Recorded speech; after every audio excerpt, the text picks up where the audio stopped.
dans la vie des enfants de Dieu. Donc, ce soir, je viens encore nous parler de ce pardon. Voilà. Donc, nous allons étudier ensemble qu'est-ce que c'est que le pardon. Quand je pose cette question, je sais que chacun de nous a la définition du pardon. On sait qu'est-ce que le pardon. D'autres disent, bon, je pardonne, mais je n'oublie pas. D'autres peuvent dire, bon, moi, je ne peux jamais pardonner. Il y a des personnes qui peuvent dire, moi, tu m'as fait du mal, je ne peux jamais pardonner. Et hier, ça c'est un petit témoignage, hier j'ai été avec une amie à moi pour aller saluer une soeur qui a perdu sa mère. Et arrivé là-bas, dans les causeries, on a commencé à parler et on a parlé aussi d'un frère qui est décédé il n'y a pas vraiment longtemps. Et il y a une maman qui disait comme ça, non, ce frère-là, bon, personne ne sait de quoi il est décédé. D'autres savent, bon, nous autres, on ne savait pas. Et d'autres parlaient du crise cardiaque. Et on a dit, ah, crise cardiaque. Donc, elle avait mentionné, elle avait dit, bon, voilà, c'était quelqu'un de rancunier et tout. Donc, tellement qu'il avait accumulé des choses dans son cœur qu'en fin de compte, le cœur a lâché. Et je me suis souvenu également de ce frère. Lorsqu'une fois, je causais avec lui, où il me disait aussi, non, moi, quand si tu me fais quelque chose, vraiment, j'ai du mal à pardonner.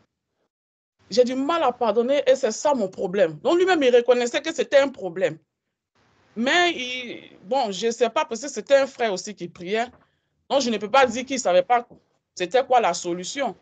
De ne pas avoir vraiment la grâce de pouvoir pardonner à celui ou celle qui lui a causé du tort. Donc, qu'est-ce que le pardon? Le pardon, déjà, nous allons voir que c'est un acte d'amour infini. Le pardon, c'est un acte que nous posons volontairement. C'est-à-dire, nous choisissons nous-mêmes de mettre nos sentiments et nos ressentiments de côté afin de pouvoir apporter l'amour à une personne qui nous a fait du tort. Donc, voilà comment moi je définis l'amour. Donc, chacun de nous peut se faire une idée de ce que c'est. Et c'est un acte vraiment divin. Et sans plus tarder, nous allons prendre le livre de Luc 23, Luc 23, 34 à 38. Voilà. Quelqu'un peut me lire, s'il vous plaît? Qui lit ces gens? Qui peut nous lire la parole, s'il vous plaît? Luc 23, versets 34 à 38. Jésus dit, Père, pardonne-leur car ils ne savent pas ce qu'ils font. Ils se partagèrent ses vêtements en tirant au sort. Le peuple se tenait là et regardait. Les magistrats se moquaient de Jésus, disant, il a sauvé les autres, qu'il se sauve lui-même, s'il est le Christ, l'élu de Dieu. Les soldats aussi se moquaient de lui, s'approchant et lui présentant du vinaigre. Ils disaient, si tu es le roi des Juifs, sauve-toi toi-même. Il y avait au-dessus de lui cette inscription, celui-ci est le roi des Juifs. Amen. Amen. Merci beaucoup, frère. Donc, nous voyons déjà cet acte d'amour que Jésus venait de poser. Et je disais tantôt que le pardon est un acte d'amour. Et c'est un acte vraiment que tout chrétien, tout enfant de Dieu doit poser. Parce qu'à chaque fois que nous vivons, à chaque fois que nous marchons avec le Seigneur, nous rencontrons des personnes qui nous blessent. Nous rencontrons vraiment des gens, que ce soit dans la famille, que ce soit des gens à qui nous, les gens même que nous ne connaissons pas, qui nous blessent, voilà, par des propos d'une manière ou d'une autre. Mais en tant qu'enfant de Dieu, je parle d'enfants de Dieu et je ne parle pas des païens parce que le monde est déjà jugé. Ceux qui ont refusé Christ, ceux qui ont rejeté la vérité sont déjà condamnés, comme le dit la parole de Dieu. Donc, je ne parle pas de ceux-là. Ce soir, je viens parler des enfants de Dieu. Je viens parler des cœurs déjà circoncis. Je viens parler à des personnes mues en Christ. Donc, ce soir, lorsque je parle du pardon, c'est à nous, les enfants de Dieu, que je viens parler. La Bible dit que Dieu a tant aimé le monde qu'il a envoyé son Fils unique, afin que quiconque croit en lui ne périsse point, mais qu'il ait la vie éternelle. Nous avons vu que Jésus, nous connaissons tous ce passage, je n'ai pas voulu qu'on lise tout le passage parce qu'on connaît le passage où Jésus était à la croix. Et il a dit au Seigneur, Père, pardonne-leur, parlant de ses bourreaux, de ceux qui l'ont crucifié, pardonne-leur car ils ne savent pas ce qu'ils font. Des gens qui lui ont vraiment fait du tort, ils l'ont humilié, ils l'ont traité comme un malfaiteur, ils l'ont traité comme, je ne sais quoi, comme un criminel. Et à la fin, avant qu'il rende l'âme, il a dit, Père, pardonne-leur car ils ne savent pas ce qu'ils font. Et nous voyons également qu'ils se sont moqués de lui. Ils se sont moqués de lui jusqu'au point où ils écrivent maintenant l'acte qu'il avait posé comme crime. C'est-à-dire, ils ont écrit au-dessus de sa tête, celui-ci est le roi des Juifs. Et que c'est tout le crime qu'il a posé qui est là. Et cela m'a fait vraiment, je me suis rappelé de quand j'étais enfant. Et il y avait des pratiques qui se faisaient dans mon village. Et à chaque fois que quelqu'un partait voler, et que les jeunes du village aimaient tellement voler, ils avaient mis une loi. Dès que tu voles, une fois qu'on t'attrape, on te fait porter, si c'est un animal, on te fait porter l'animal et tu fais le tour du village. Et il y a des gens qui sont derrière toi en train de chanter, c'est que ça acclame. Et puis, bon, on prend ton nom et on colle le nom de l'animal sur toi. Et une fois qu'on a collé le nom de l'animal sur toi, c'est-à-dire que toute ta vie, aussi longtemps que tu mets ton pied dans le village, c'est le nom qu'on t'appelle. Donc, quand je suis tombée sur ce passage, en préparant ce message, parce qu'on connaît tous ce message, mais je me suis rappelé en fait de mon enfance, de ces choses. Et je me rappelais qu'on appelait une soeur qui était allée dans un marché qui avait pris des dessous. Et on l'a fait. Non, vraiment, c'était humiliant. C'était vraiment, vraiment humiliant, imaginez-vous. Donc, quand j'ai vu, j'ai dit, mais quel crime notre Seigneur a pu commettre? Juste parce qu'il a dit que celui-ci, parce qu'il a dit qu'il est le roi des Juifs ou bien il est le Fils de Dieu.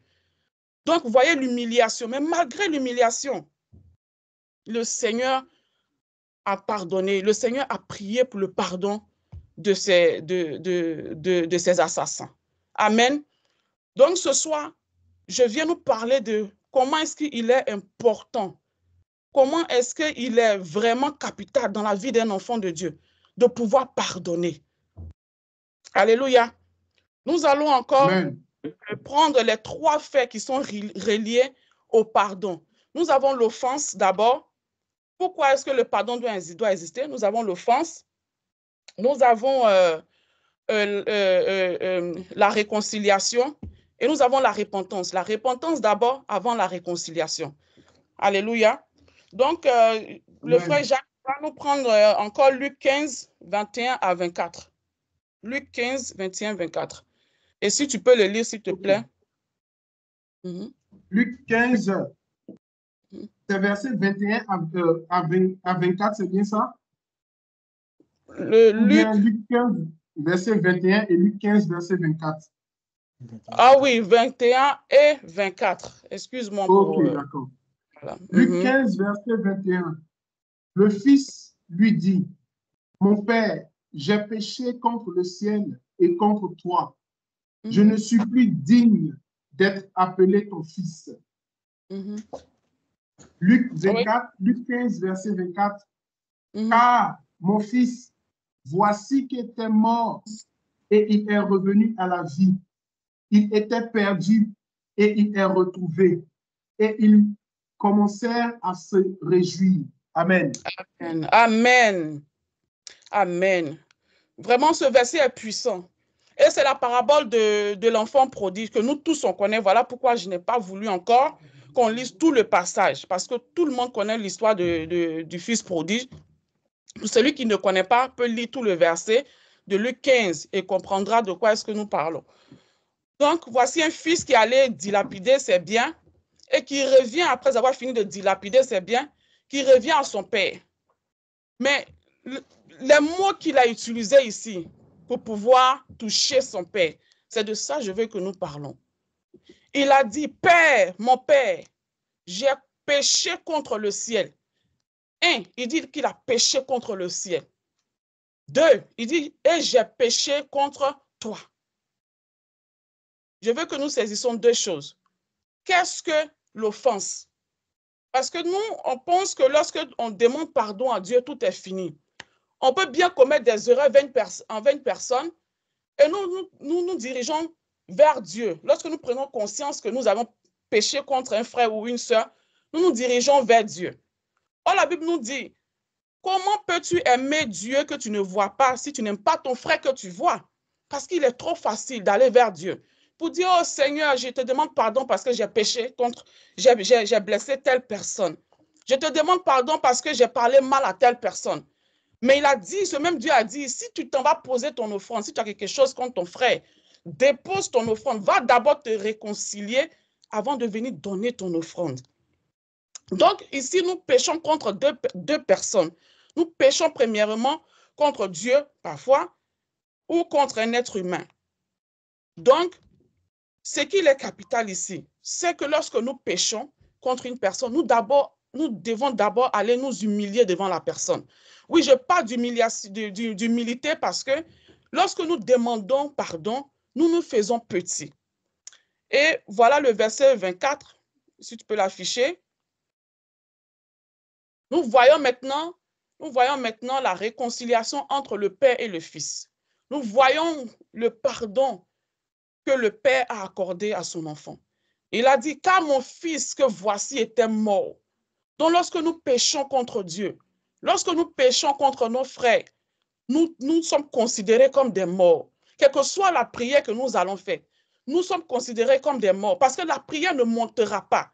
Pourquoi? Parce que nous avons commis une erreur auquel nous sommes vraiment conscients, mais nous refusons carrément d'aller demander pardon. Et qu'est-ce que la Bible nous dit? Que l'humilité précède la gloire. Dieu résiste aux orgueilleux. Celui qui refuse de demander pardon est un orgueilleux. Celui qui refuse de s'humilier ou bien de se mettre en bas de celui à qui il a causé tort est un orgueilleux. Automatiquement, ses prières sont suspendues. Dieu ne peut pas les exaucer. Le fils est venu, il a eu une attitude d'un enfant. Et c'est comme ça que nous devons être. Quel que soit l'âge de la personne à qui nous avons causé le tort, nous devons venir comme des enfants, comme des tout petits, parce que nous voulons atteindre un objectif. Il y a des personnes, lorsqu'ils te font du mal, ils vont, juste pour leur conscience, ils vont te dire, bon, tu sais, bon, je sais que je t'ai fait du mal. Non, ils vont te dire, bon, si je t'ai fait du mal, bon, je te demande pardon. Bon, est-ce que c'est vraiment un pardon ou c'est juste pour se débarrasser ou c'est juste pour avoir une bonne conscience? C'est ça la question.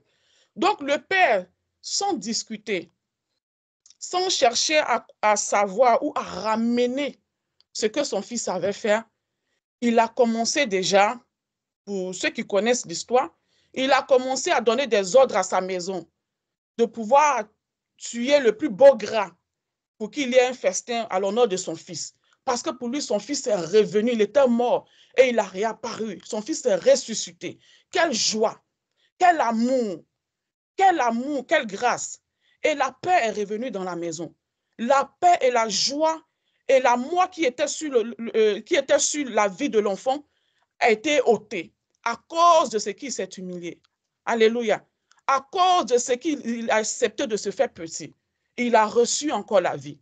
Voilà pourquoi il est important de pardonner. Amen. Nous allons encore prendre le livre de Jean, Jean 8, le verset 7 à 9.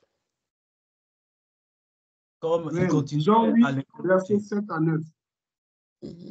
Comme il continuait à l'interroger, il se releva et leur dit, que celui de vous qui est sans péché jette la première pierre contre elle. Et s'étant de nouveau baissé, il écrivait sur la terre. Quand ils entendirent cela, accusés par leur conscience, ils se retirèrent un à un, puis les plus âgés, depuis les plus âgés jusqu'au dernier, et Jésus resta seul avec la femme qui était là au milieu. Amen. Amen. Amen. Et ça, c'est l'histoire de la femme adultère. Quelqu'un qui a péché, une femme qui a péché et qui était emmenée devant Jésus pour que Jésus puisse le condamner. Puisse la condamner plutôt. Et Jésus, connaissant l'homme, il sait que tout le monde pêche. Et la Bible même nous dit, tous sont péchés, sont privés de la gloire de Dieu. Il n'y a personne qui peut dire qu'il ne pêche pas. C'est que c'est de l'hypocrisie envers soi-même de dire que moi, je n'ai jamais péché. Tout le monde pêche. On pêche tantôt d'une manière, tantôt d'une autre. Mais voici des gens qui ont attrapé une femme adultère en flagrant délit d'adultère et qui traînent la femme jusqu'à devant Jésus pour pouvoir la lapider, selon la loi de Moïse. Il fallait qu'on la lapide à mort. Pourtant, ils étaient deux qu'ils avaient péché. Mais la femme était exposée. Et donc, Jésus, connaissant l'homme, a commencé à écrire sur la terre. J'imagine en tout cas la réaction du Seigneur. Et qu'il ne les a même pas regardés. Lui, il était seulement occupé en train d'écrire. Il écrivait parce qu'il savait que la terre était aussi témoin de leur faute. Que la terre pouvait témoigner de ce qu'ils avaient aussi péché. Donc, il a posé la question. Mais celui qui n'a pas péché parmi vous, là, qui commence à jeter la première pierre. Et la Bible nous dit que du plus vieux jusqu'au moins âgé, personne ne resta. Eux tous, ils étaient partis. Donc, Jésus est en train de parler à leur conscience. Et c'est ce qui se passe au milieu de nous aujourd'hui. Il y a des personnes, surtout nous les chrétiens, parce qu'on se dit qu'on est convertis. On est convertis, on se voit plus saints que les autres. Non, nous ne sommes pas saints. On se voit saints. Peut-être que Dieu nous a fait la grâce d'abandonner certains péchés. Mais il y a un frère ou une sœur qui est peut-être dans le même péché dans lequel nous étions hier. Mais qu'est-ce que nous faisons? Nous commençons déjà à leur jeter la pierre. Nous commençons déjà à les juger. Non, peut-être que moi, je ne fume pas, mais je vois celui qui fume, je commence à le critiquer. Oh, lui, il fume. Oh, lui, déjà, son enfer est déjà assuré.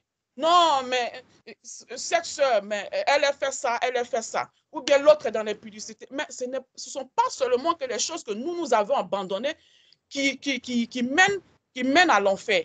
Il y a encore beaucoup de choses en nous. Beaucoup de choses en nous qui peuvent nous conduire encore en enfer. Donc, lorsque nous voyons un frère en train de pécher, ce que nous devons faire, si nous ne pouvons pas l'aider, nous ne pouvons pas prier pour lui, il est préférable pour nous de ne pas le juger. Il est préférable pour nous de ne pas le juger. Parce que nous sommes nous-mêmes condamnés par les péchés que nous faisons chaque jour, sans nous repentir. Donc, il est important de ne pas vraiment condamner un frère ou une sœur. Alléluia, vous êtes présents? Donc, Jésus est en train... Oui. Amen, amen. Ça m'encourage lorsque j'entends vos voix. Donc, vraiment, signaler que vous êtes là, ça m'encouragera aussi. Amen. Amen. Amen. Voilà. Donc, la question est pourquoi il faut pardonner? Pourquoi il faut pardonner? Qu'est-ce que tu gagnes en pardonnant l'autre? Parce que c'est ce qu'on se dit. On se dit, mais il m'a trop fait de mal. Si je lui pardonne là, non, c'est que Dieu va le bénir. Sa vie va avancer. Si je pardonne à telle personne, c'est que la lumière va briller sur sa vie. Mais dans tout ça, moi, je gagne quoi? Moi, je gagne quoi en pardonnant? Donc, nous allons voir Matthieu 18, 25 à 35. Matthieu 18, 25 à... Voilà. Matthieu 18, verset 23 à 25. C'est pourquoi le royaume des cieux est semblable à un roi qui voulut faire rendre compte à ses serviteurs. Quand il se mit à compter, on lui emmena un qui devait 10 000 talents. Comme il n'avait pas de quoi payer, son maître ordonna qu'il fût vendu, lui, sa femme, ses enfants et tout ce qu'il avait, et que la dette fût acquittée. OK. On va continuer. C'était jusqu'au verset 35. Oui. Oh. Oui, mais oui, c'est pas grave. Oui, le frère, Voilà, il va continuer. Comme il n'avait pas de quoi payer, son maître ordonna de le vendre, lui, sa femme, ses enfants et tout ce qu'il avait, afin d'être remboursé de cette dette. Le serviteur se jeta par terre et se prosterna devant lui en disant, « Seigneur, prends patience envers moi et je te payerai tout. » Rempli de compassion, le maître de ce serviteur le laissa partir et lui remit la dette. Une fois sorti, ce serviteur rencontra un de ses compagnons qui lui devait 100 pièces d'argent. Il l'attrapa à la gorge et se mit à l'étrangler en disant, « Paie ce que tu me dois. » Son compagnon tomba à ses pieds en le suppliant, « Prends patience envers moi et je te payerai. » Mais l'autre ne voulut pas et alla le faire jeter en prison jusqu'à ce qu'il soit payé et jusqu'à ce qu'il ait payé ce qu'il devait. À la vue de ce qui était arrivé, ses compagnons furent profondément attristés et ils allaient raconter à leur maître tout ce qui s'était passé. Alors le maître fit appeler ce serviteur et lui dit, « Méchant serviteur, je t'avais remis en entier ta dette parce que tu m'en avais supplié. Ne devais-tu pas toi aussi avoir pitié de ton compagnon comme j'ai eu pitié de toi? » Et son maître irrité le livra au bourreau jusqu'à ce qu'il ait payé tout ce qu'il devait. C'est ainsi que mon Père céleste vous traitera si chacun de vous ne pardonne pas à son frère de tout son cœur. Amen. Amen. Amen. Voilà. Amen. Donc, voici une illustration ici de deux personnes qui avaient reçu la miséricorde de son maître. Lui, il avait pris de l'argent, il ne pouvait pas payer.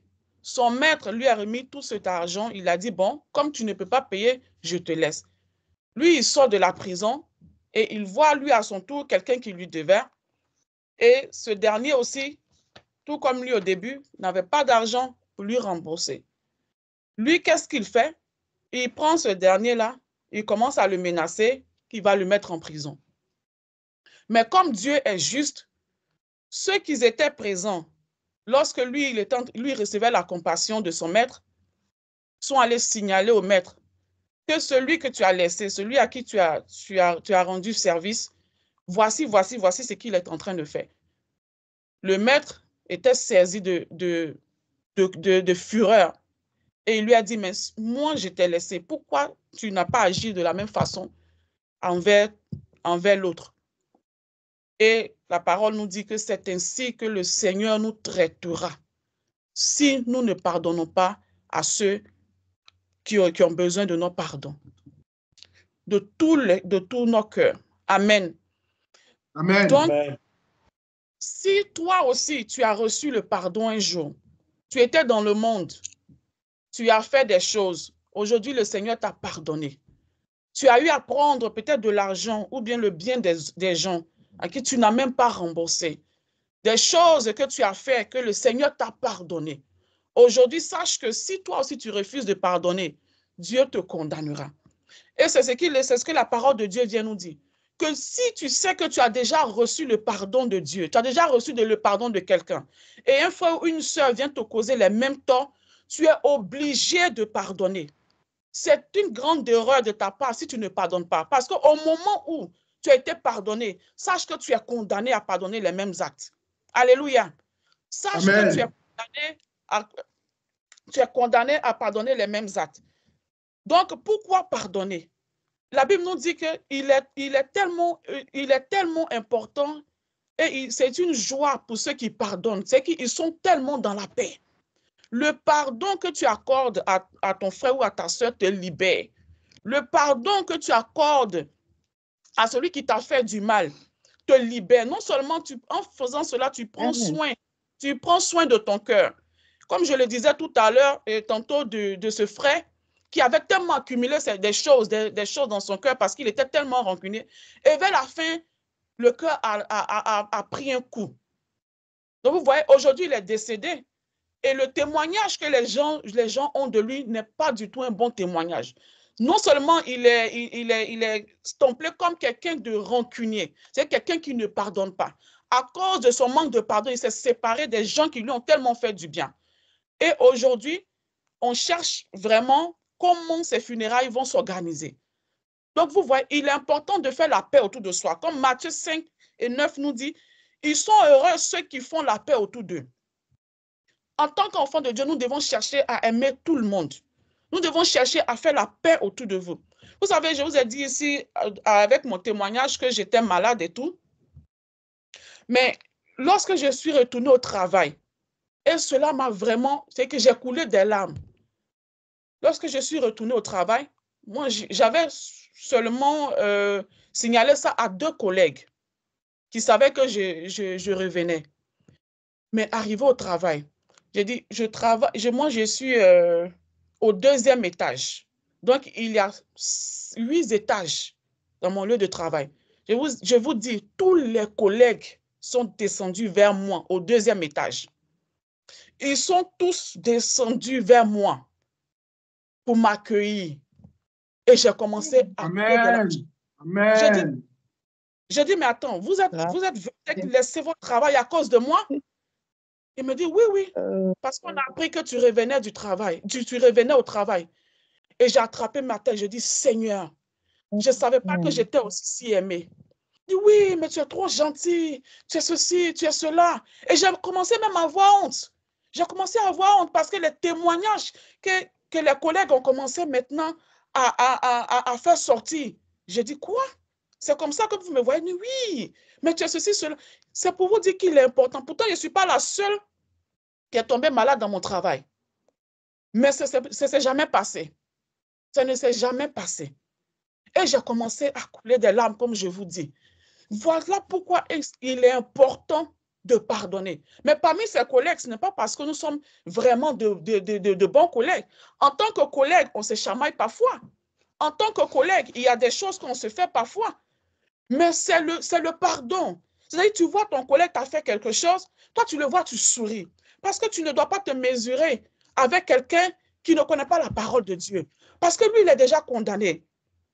Donc, tu dois avoir compassion. Ne dois pas te dire, mais comme il ne m'a pas salué aujourd'hui, ou bien elle ne m'a pas salué aujourd'hui au travail, bon, moi aussi, je ne salue pas. Va vers la personne. Cherche à savoir pourquoi la personne ne t'a pas salué. Peut-être que tu as fait quelque chose sans toi-même le savoir, qui fait reculer la personne.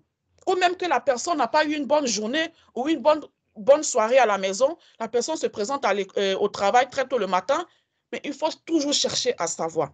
Fais la paix autour de toi. C'est très important. Pourquoi il est important de pardonner? Le pardon désarme ton ennemi. Le pardon brise les liens. Le pardon brise les liens de tes adversaires. Ça brise le joug de l'emprisonnement. Parce que quand tu ne pardonnes pas, tu ne pardonnes pas quelqu'un qui t'a fait du mal, tu t'emprisonnes toi-même. Tu es en prison parce qu'à chaque fois que tu vois la personne, ton cœur ne fait que battre. Et tu évites même la personne. C'est très sale de ne pas vouloir pardonner. C'est que tu te tues au-dedans de toi-même. Et parlons de le pardon peut désarmer l'adversaire. Je vous donne encore mon témoignage.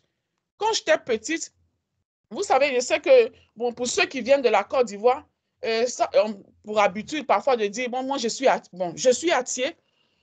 Et ils disent que les Atiés sont très racistes et les Atiés se marient toujours entre eux. Vous voyez? Donc, moi, lorsque j'étais petite, d'abord, commençant par la relation entre mon père et ma mère, parce que mon grand-père paternel est bété. Donc, ma mère, elle est Atié. Donc, mon grand-père était chef du village, très renommé, quelqu'un qui était vraiment très respecté. Et il avait des amis, des cadres, les ministres. En tout cas, vraiment, c'était quelqu'un vraiment de renommé parce qu'il était dompté vraiment d'une sagesse vraiment qui ne disait pas son nom. Donc, les gens venaient, tout comme le roi Salomon, les gens quittaient dans les autres villages pour pouvoir venir prendre des conseils chez mon grand-père. Donc, mon grand-père paternel était un réfugié bété, disons comme ça, qui était venu dans le village pour pouvoir cultiver et tout. Donc, lui, à son tour, il met un enfant au monde qui est mon père. Et mon père qui tombe amoureux de ma mère, qui est la fille du chef du village. Et mon grand-père, lui, son rêve, c'était de voir ses enfants, vraiment, ses filles, mariées à des cadres. Parce que c'est dans ce milieu-là qu'il planait. Donc, il ne voyait pas vraiment sa fille mariée, un fils de planteur. Vraiment. Et cela l'a vraiment brisé. Et ma mère prend une grossesse dans cette relation. Et la grossesse, c'était moi. Donc, qu'est-ce qui va se passer? Les combats avaient commencé maintenant du côté de mon grand-père. Mon grand-père combattait ma mère jusqu'au point où elle fuit le village, elle va chez l'oncle de mon père qui habitait à Anyama. Donc, c'est là-bas que je suis née. Elle était partie se cacher là-bas, hors de la vue de son père. Et lorsqu'elle est revenue maintenant vers ses parents avec la fille, le bébé que j'étais, mon grand-père était rentré dans une très grande colère. Il cherchait maintenant à vouloir se débarrasser de cet enfant. Je vous dis, c'est pas j'aimais beaucoup mon grand-père et mon grand-père aussi m'aimait vers la fin. Mais je vais vous dire comment est-ce que mon grand-père arrivait à m'aimer. Petite que j'étais, si je vous raconte ces choses, c'est que j'étais consciente de ce qui se passait. Mon grand-père me frappait, c'est-à-dire on me combattait spirituellement.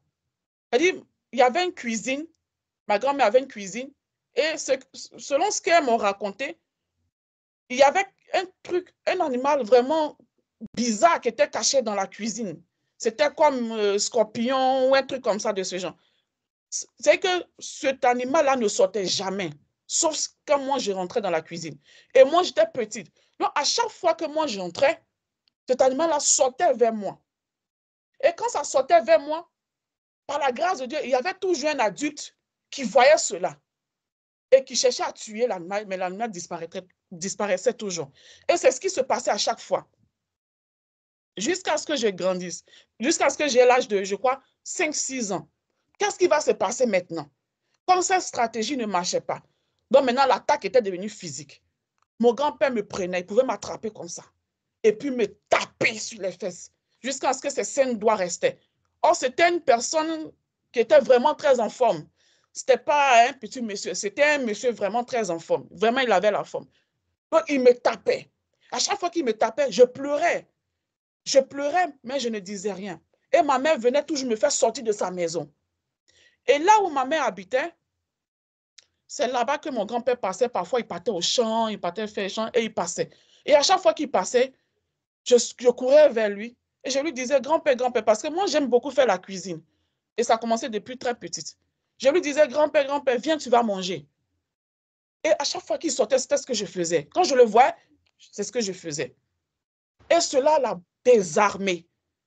Cela l'a désarmé au point où j'étais devenue maintenant comme la prunelle de ses yeux. Mon grand-père m'a beaucoup aimé.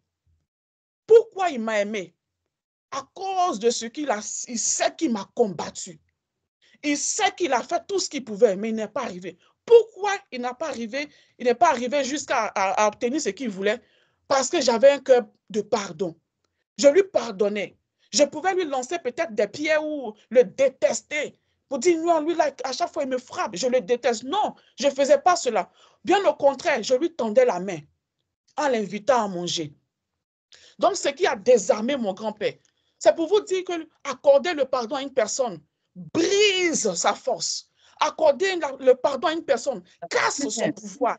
Tu n'es pas obligé, même, tu n'es pas obligé de faire des jeûnes et des prières pour pouvoir atteindre l'ennemi qui te fait du mal. Si tu as une tante, tu as un oncle qui cherche à te faire du mal, que tu sais qu'il est en train de te faire du mal, si tu peux lui faire du bien, fais-lui du bien. Parce que la Bible même nous dit, si ton ennemi a faim, donne-lui à manger.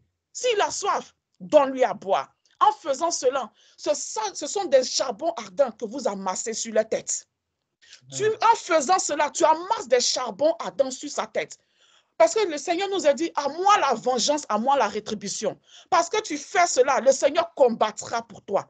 Amen.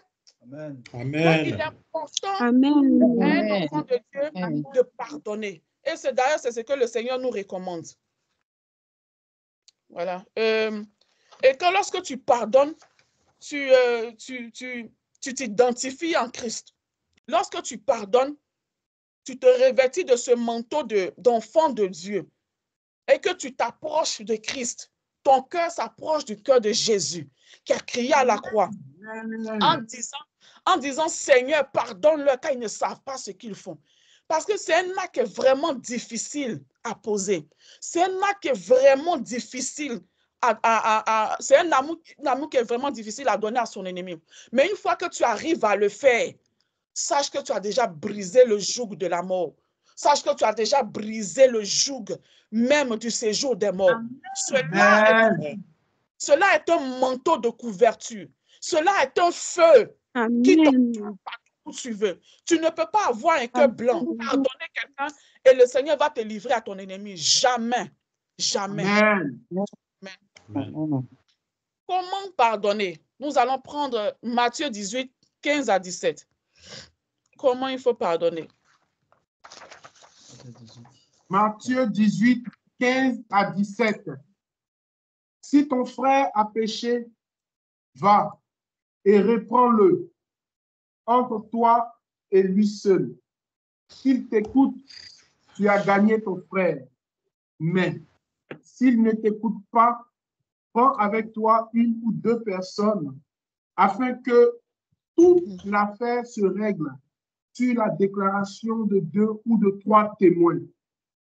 S'il refuse de les écouter, dis-le à l'Église. Et s'il refuse aussi d'écouter l'Église, qu'il soit pour toi comme un païen et un publicain. Amen. Amen. Merci beaucoup. Amen. Donc, comment pardonner? Souvent, il y a des personnes qui nous ont fait du tort sans le savoir. La personne ne sait pas qu'elle t'a fait du mal. Donc, tu vas vers la personne, il faut faire connaître tes ressentis à la personne. Dis, ah frère, soeur, tu m'as fait telle chose et je n'ai pas aimé. S'il refuse de t'écouter, c'est que tu vas seul. Au lieu de prendre le téléphone, raconter. Oui, tu sais, telle personne m'a fait ceci, ceci, cela. Oui, telle soeur a parlé ainsi. Et vous allez voir que la personne à qui tu es en train de raconter va commencer maintenant, comme le diable est tellement rusé, commencer à amplifier l'affaire. Commencer à amplifier l'affaire. Pourtant, l'affaire est très simple. Tu vas vers la personne qui t'a fait causer le tort et tu lui fais savoir. Jésus a dit, va toi seul. Prends ton téléphone. Si la personne est loin de toi, prends ton téléphone. Explique.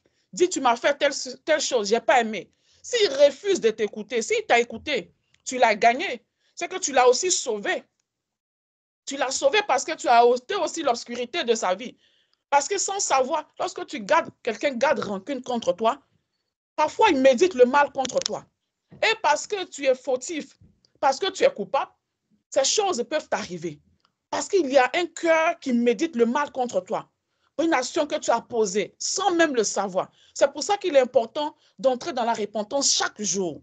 C'est pour ça qu'il faut toujours rester constamment dans la repentance. Si le Seigneur sait que tu n'as pas conscience de ce que tu fais ou de ce que tu as fait, il touchera le cœur de cette personne à venir te le faire savoir. Ou le Saint-Esprit, puisque Paul a dit, l'Esprit en moi me convainc du péché. Le Saint-Esprit lui-même te dira que tu as fait telle chose à telle personne, ou ce que tu as fait n'est pas bon. Va et demande pardon. Et je prends un exemple, j'étais en train de causer avec ma mère, et puis une fois, parce que ma mère avec les choses spirituelles et tout ça, c'est vraiment compliqué parfois. Donc, ça nous amène parfois à avoir cette discussion-là. Et une fois, bon, comme ça, j'ai haussé le ton parce que j'étais tellement fatiguée d'expliquer les mêmes choses encore et encore. Et quand j'ai accroché mon téléphone, j'ai dit, mais tiens, j'ai mal parlé à maman, j'ai haussé le ton, je ne devrais pas. Donc, je rappelle, je dis, ah maman, excuse-moi, tout à l'heure on causait, et puis elle me dit, non, mais c'était juste une discussion. J'ai dit, non, mais pour qui je me prends? Tu es ma mère, je n'aurais pas dû hausser le ton. Elle dit, mais laisse tomber, c'est normal. J'ai dit, non, non, non, c'est pas normal. Tout de suite, j'ai refusé. J'ai refusé parce que j'ai vu pour moi. Bon, elle dit que c'est pas grave. Nous, les mères, on accepte tout. Quand nos enfants nous parlent comme ils veulent, on accepte tout. Ce qu'un enfant dit à sa mère ne peut jamais dire ça à son père. C'est que les mamans, vraiment, on se déchaîne sur eux. Et moi-même, chez moi, c'est pareil. Donc, elle me dit, bon, c'est pas grave et tout. Mais comme je connais la parole de Dieu, j'ai dit non. Tu vas accepter mon pardon. C'est une erreur quand même que j'ai commise. Elle me dit non, c'est pas. J'ai dit si, si. Parce que moi, je ne veux pas que ça soit des charbons qu'elle amasse sur ma tête, sans le savoir. Et c'est en cela que je vais attirer votre attention. Lorsque quelqu'un vient te demander pardon, tu sais que tu as fait du tort à la personne, et la personne revient te demander pardon. D'autres même deviennent des orgueilleux parce qu'on vient leur demander pardon. Ils se croient tellement supérieurs. Non, faites très attention, c'est un piège de l'ennemi. C'est un piège de l'ennemi parce qu'en ce moment-là, tu deviens orgueilleux. Tu deviens orgueilleux parce que la personne est venue. Et tu ne vas pas t'arrêter là. Tu vas commencer à te plaire dedans. Tu vas commencer à appeler. Tu as vu, telle personne m'a fait ça, mais aujourd'hui, c'est lui-même maintenant qui vient de me demander pardon. Mais il se croyait pour qui? Il pensait que c'était moi qui allais venir vers lui. Donc, voici un piège. Donc, le Jésus dit, si tu vas avec ton frère, si tu as accepté, tu l'as gagné. S'il n'a pas accepté, va, fais encore d'autres démarches. Va voir d'autres personnes. Fais-leur savoir que telle personne m'a fait tort et la personne, je suis partie demander pardon, la personne ne veut pas accepter. Si la personne insiste qu'elle t'a pas fait du mal, que cette personne soit pour toi comme un ennemi, comme un païen. En d'autres termes, un ennemi. Ça veut dire que c'est quelqu'un qui peut aller au-delà de ce qu'elle t'a fait. En ce moment-là, tu es dans tes droits de prendre du recul. Mais le pardon est toujours exigé de la part du Seigneur. Tu pardonnes la personne et que tu décides de laisser aller, mais tu prends du recul de la personne. Et c'est aussi ça le pardon. Nous pouvons pardonner à une personne parce qu'on peut se dire, non, mais c'est trop facile. Je pardonne et je retourne encore dans les choses. Non, tu n'es pas obligé. Si tu veux, tu pardonnes, tu acceptes de faire chemin avec la personne. Dans les couples, par exemple, l'homme te fait du mal ou la femme te fait du mal. Tu pardonnes. Tu choisis de pardonner. La Bible même nous dit de pardonner 70 fois 7. Tu pardonnes. Mais est-ce que tu dois continuer avec la personne? Ça, c'est toi qui vois. Selon toi et l'Esprit Saint, tu pardonnes, tu peux prendre des reculs. Mais si tu vas, sache que tu vas tout en laissant partir la personne. Tout en laissant partir la personne. Il y a des gens qui se disent, non, mais l'homme, là, il m'a tellement fait du tort que je ne peux pas pardonner. Il me laisse, il s'en va prendre une autre femme. Ou elle m'a laissé aller avec un autre homme. Oui, la personne t'a fait du mal. Mais laisse partir la personne. Il faut pardonner. Et continue ton chemin parce que devant, tu ne sais pas ce que le Seigneur te réserve. Et parce que tu as laissé cela, le Seigneur ne t'abandonnera pas. Il te donnera mieux que ce que tu as abandonné. Et c'est ce que nous ne savons pas. Surtout dans les couples. Nous ne savons pas que lorsqu'une personne nous fait du mal et que la personne part, c'est pour que Dieu nous réserve quelque chose de précieux. C'est parce que Dieu veut nous délivrer de quelque chose que nous ne méritons pas. Mais on s'attaque à la personne qui s'en va. On ne veut pas laisser, on ne veut pas lâcher prise. On dit non, il faut forcément que ça soit cette personne. Ma soeur, mon frère, aujourd'hui, si tu étais dans une relation et que l'homme ou la femme t'a abandonné, laisse tomber, bénis cet homme, bénis cette femme. Si tu le vois ou tu la vois, bénis cette femme. Laisse partir. Le Seigneur te donnera mieux que ça. Parce que c'est lui qui te dit de pardonner. Tu pardonnes, il te donnera mieux que ça. Alléluia. Amen. Amen. Amen. Amen. Nous allons prendre Matthieu 18, 4 à 6. Matthieu 18, 4 à 6. C'est pourquoi quiconque se rendra humble comme ce petit enfant sera le plus grand dans le royaume des cieux. Et quiconque reçoit en mon nom un petit enfant comme celui-ci me reçoit moi-même. Mais si quelqu'un scandalisait un de ces petits qui croit en moi, il vaudrait mieux pour lui qu'on suspendît à son cou une meule de moulin et qu'on le jeta au fond de la mer. Amen. Amen. Voici le Seigneur qui nous dit, celui qui est comme un petit enfant, donc celui qui pardonne est comme un enfant dans la main du Seigneur. Comme ce que j'ai dit tantôt, que lorsque tu demandes pardon, tu deviens comme un enfant. Donc celui qui pardonne est comme un enfant. Quand quelqu'un, à chaque fois, va demander pardon, il est comme un enfant. Et le cœur d'un enfant, nous tous nous savons c'est quoi le cœur d'un enfant. L'enfant, tu vas le taper tout de suite. Il va encore venir se présenter à toi. Tu le vois, tu lui fais du mal, il n'a pas le choix, il vient vers toi. Et c'est comme ça que le Seigneur veut que nous soyons. Donc, le Seigneur a dit, quiconque reçoit à mon nom ce petit enfant,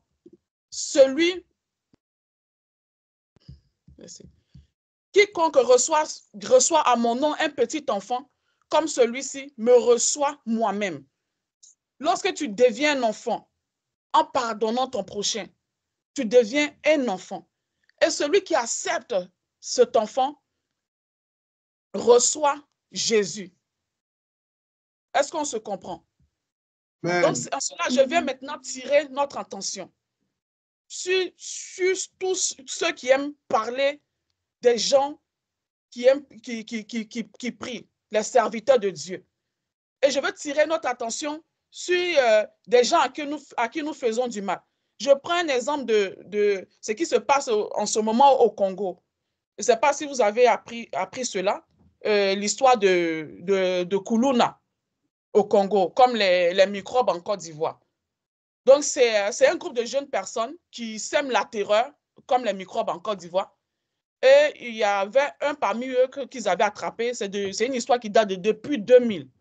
Donc, vraiment, c'est un groupe de jeunes qui terrorisent vraiment la population congolaise. Donc, ils sont comme des rois. Ils se prennent pour des rois, en fait. Ils descendent dans des maisons, ils tuent des gens et tout. Et ils sont tombés sur un journaliste. Et ils ont tué ce dernier-là, macheté jusqu'à mort. Et la population s'est levée. Ils ont dit, trop, c'est trop. Trop, c'est trop. Et ce qui se passe maintenant, selon les informations, le ministre de la Justice a décrété une condamnation de mort contre ces jeunes-là. Et depuis lundi, je pense bien qu'ils ont eu à exécuter 102 personnes. Et là encore, je crois, hier ou avant-hier, ils ont exécuté 70 autres. Donc, c'est pour vous dire que nous devons faire attention aux personnes à qui nous faisons du mal.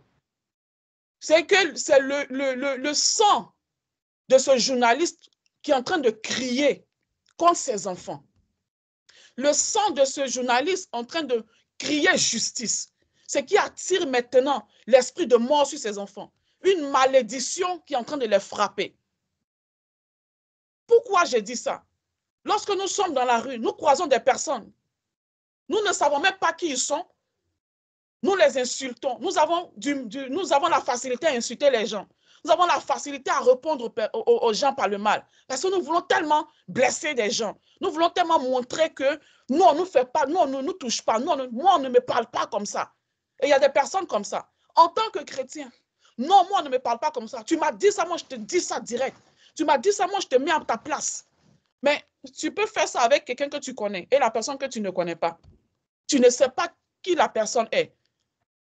Tu ne sais pas qui la personne est. Je prends l'exemple dans la Bible, par exemple, notre Seigneur, quand il était crucifié, et ses disciples, ils étaient dans la rue, sur le chemin d'Emmaüs, ils étaient en train de discuter, parlant de Jésus. Et Jésus apparaît et il cheminait avec eux. Ils étaient en train de, il leur a posé la question, mais de quoi est-ce que vous parlez? De quel sujet traitez-vous? Et ils ont dit, bon, voilà, c'est ce Jésus de Nazareth. Nous, on avait préféré qu'il soit celui qui vienne délivrer Israël, mais voilà, et lui, on fait ceci, cela. Ils ont cheminé jusqu'à arriver un moment.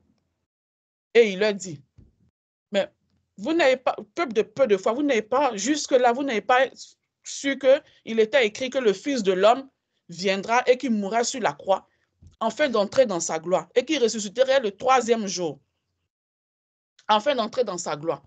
La question que je me pose, pourquoi ils n'ont pas reconnu que c'était Jésus? Parce qu'il n'était pas masqué. Pourquoi ils n'ont pas reconnu que c'était le Christ c'était Jésus avec qui ils étaient depuis? Voilà pourquoi, bon, parfois, je me pose des questions. Je me suis posé beaucoup de questions en étudiant ce sujet, parce que je me dis, mais donc, le Seigneur peut-il changer de visage? Et encore plus loin dans le passage, on nous dit que arrivé un moment quand les pieds étaient allés pêcher, malgré qu'ils ont su que Jésus était ressuscité, ils étaient allés pêcher et ils n'arrivaient pas à avoir des poissons. Et Jésus était là, ils ont dit, mais jetez le filet ici. Lorsqu'ils ont pris le poisson, ils n'ont même pas su que c'était le Seigneur qui parlait. Quand j'ai dit, mais attends, quelqu'un avec qui vous étiez pendant longtemps, attends, donc le Seigneur change de visage. Et parfois, lorsque nous écoutons des sœurs ou bien des gens qui disent qu'ils ont vu Jésus, ils ont des différentes manières de le décrire. D'autres disent, je n'ai pas vu le visage. D'autres disent, il est venu en forme de quelqu'un qui avait des habits sales et autres. Et la Bible nous décrit Jésus dans le livre d'Ésaïe 53. Comment est-ce que Jésus est? Mais comment est-ce que les apôtres ne puissent pas connaître que c'était Jésus? C'est pour vous dire quoi? Que lorsque tu as cette manière de pouvoir parler mal aux gens, il faut savoir à qui tu parles mal. Tu ne connais pas une personne, même si la personne t'a piétiné, il est préférable pour toi de continuer ton chemin et confie ça à Dieu. Et il y a des gens à qui tu fais du mal, qui ne te disent rien, mais qui entrent dans le secret.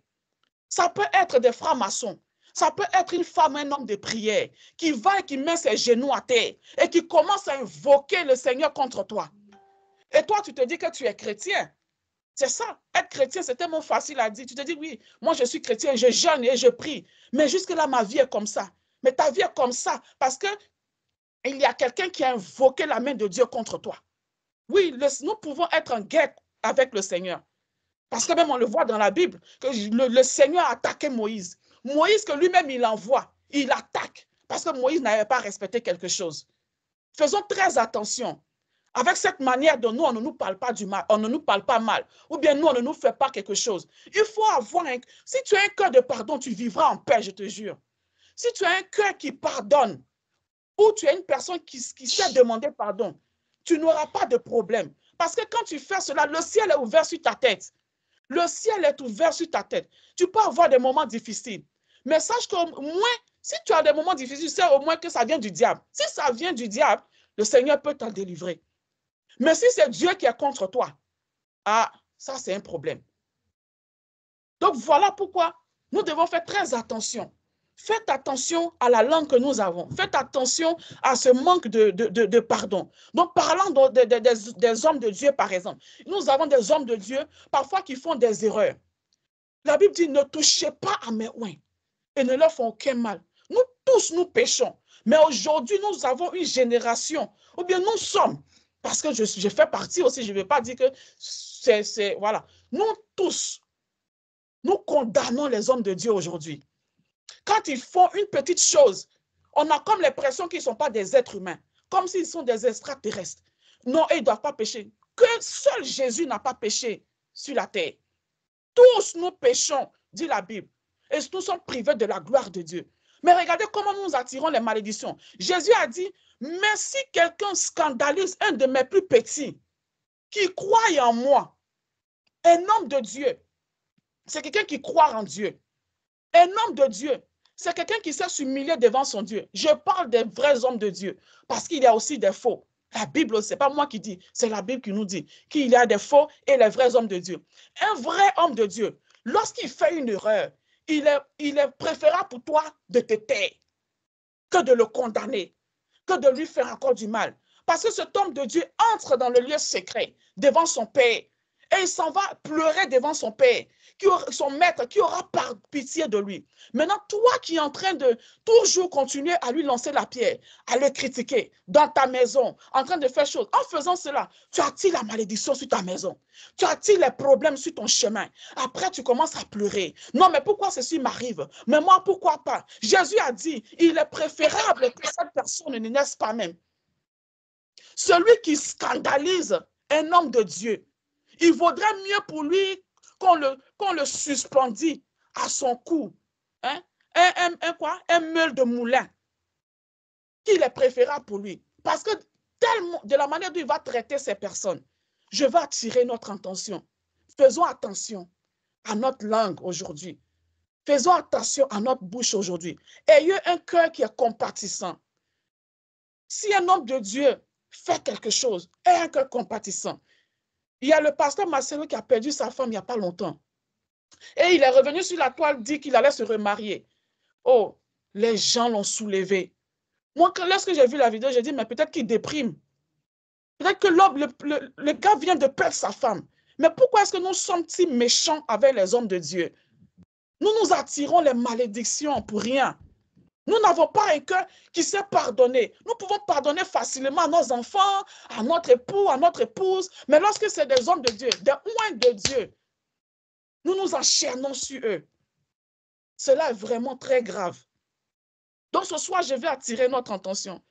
Faites très attention. Faisons attention à comment est-ce que nous traitons les hommes de Dieu, à comment est-ce que nous traitons les servants de Dieu, à comment est-ce que nous traitons les enfants de Dieu. Parce qu'il y a des enfants de Dieu qui sont des vrais enfants de Dieu, qui passent leur temps à intercéder, qui passent leur temps à prier, qui passent leur temps à jeûner, qui passent leur temps à se réconcilier avec le Père. Faisons attention à ces personnes-là. Ils sont vraiment, c'est dangereux de s'attaquer à ces genres de personnes. Alléluia. Amen. Nous allons prendre Proverbe 24, 17 à 18.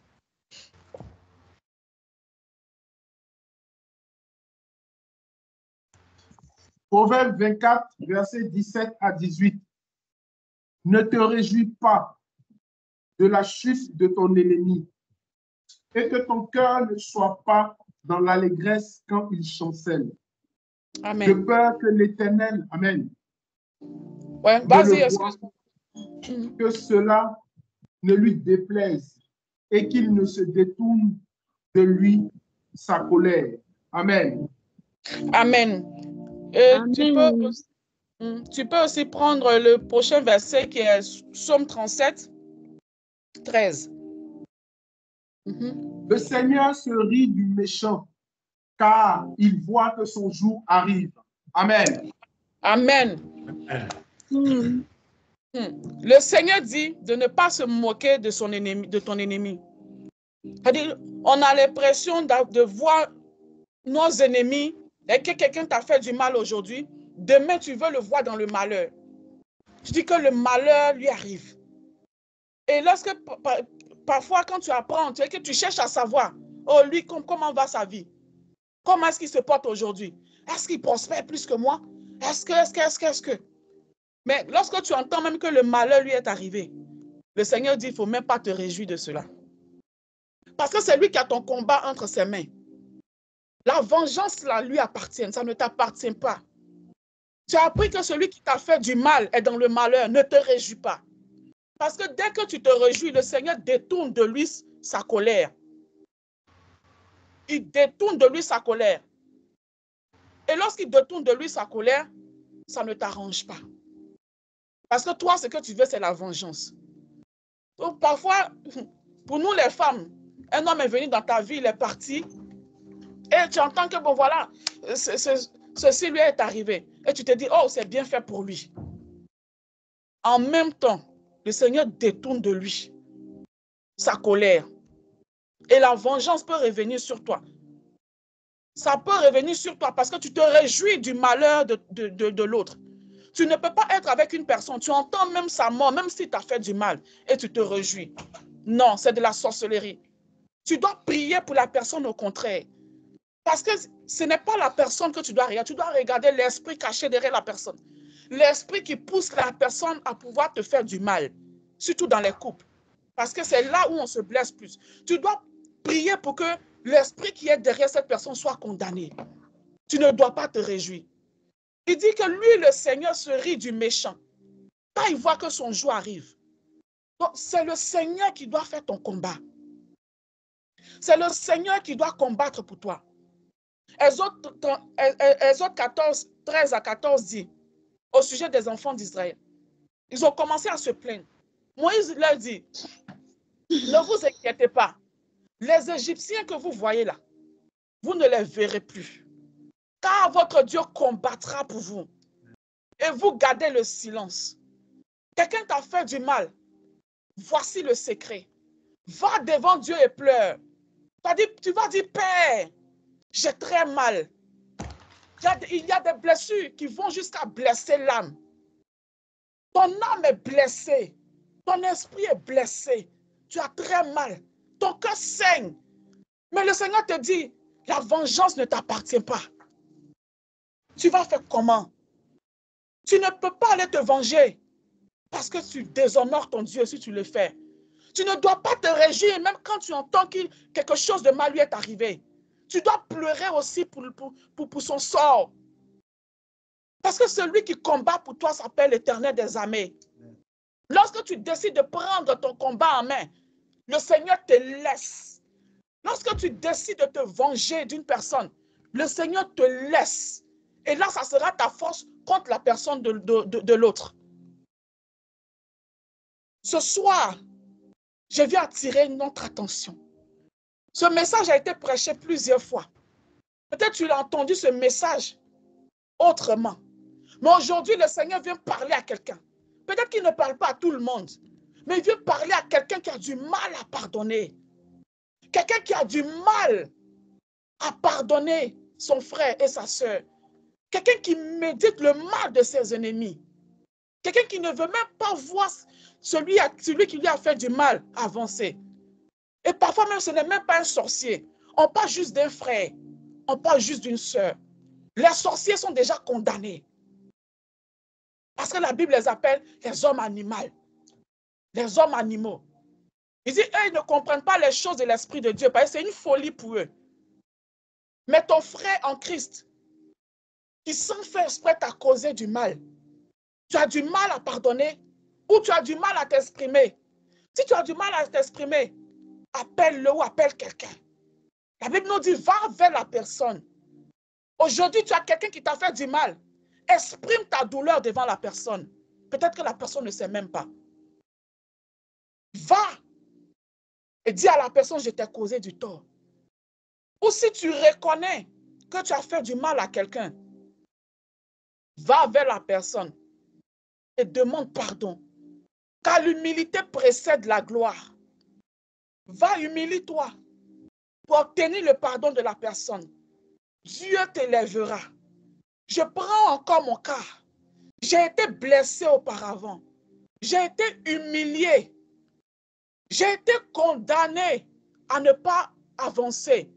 C'est qu'aux yeux des gens, j'étais fini. Humiliation sur humiliation. Mère seule. C'est-à-dire que tu as des enfants, des petits-enfants, et puis tu n'as pas tes parents avec toi. Et puis tu n'as pas tes parents avec toi. Tu as abandonné à toi-même. Personne pour t'aider. Et dans une communauté comme ça, aux yeux des autres, c'est que tu es fini. C'est qu'on t'a déjà classé. On t'a dit que tu es mère seule. Tu es mère abandonnée. Tu ne peux pas avancer. Tu ne peux rien faire. De toute façon, tu peux faire quoi? Mais à cause du pardon, à cause de la manifestation du pardon qui est dans mon cœur, jusqu'à ce qu'une soeur, une fois m'appelle. Mais toi, donc, tu dois toujours pardonner, quoi.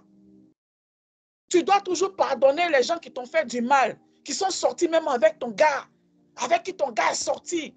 Tu vas même leur pardonner, ces filles-là. J'ai dit, aussi longtemps qu'elles me demandent pardon, aussi longtemps qu'elles viennent vers moi, je pardonnerai. Ou même celui-là même qui m'a fait encore du mal, je vais pardonner. Mais aujourd'hui, à cause de ce cœur de pardon, le Seigneur m'a restauré. Le Seigneur a restauré ma vie. Amen. Le Seigneur m'a béni d'un bon homme. Le Seigneur m'a donné un homme même que je ne mérite pas. Amen. Et parfois, les gens me demandent, Amen. mais comment tu as trouvé ton mari? Mais je dis, ce n'est pas de la magie. Fais juste ce que Dieu te demande. Ce n'est pas pour faire, comment on appelle, ce n'est pas pour élever mon mari. Mais je veux juste glorifier le nom de Dieu au travers de ce qu'il a fait pour moi. Je veux juste élever le nom de Dieu, de ce qu'il m'a béni. Il m'a béni parce que j'ai laissé aller ce qui était dans mon cœur. Je n'ai pas cherché à me venger contre quiconque. Je n'ai pas voulu le mal de quiconque. Bien au contraire, j'avais compassion de ceux qui m'avaient fait du mal. Et cela me poussait à le pardonner. Cela me poussait même à entrer comme faire même de l'amitié avec ces personnes. Parce que pour moi, ce n'est pas eux. Ou même parmi ces personnes, il y a le parent qui leur dit, mais la fille, tu lui as fait du mal. Et tu as mis avec elle.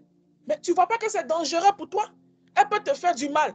Elle-même, elle est venue me dire, voici ce que ma tante me dit. J'ai dit, moi, je vais te faire du mal. Pourquoi? Et j'ai commencé à rigoler. Et c'est comme ça que vous allez voir. Il y a des hommes dans des foyers, ils font du mal à leur femme. La femme ne parle pas. Elles viennent même jusqu'à les attraper en flagrant délit d'adultère. Elle ne parle pas. Lui-même, il se lève encore, il va vers les parents de la fille pour dire, votre fille veut me tuer.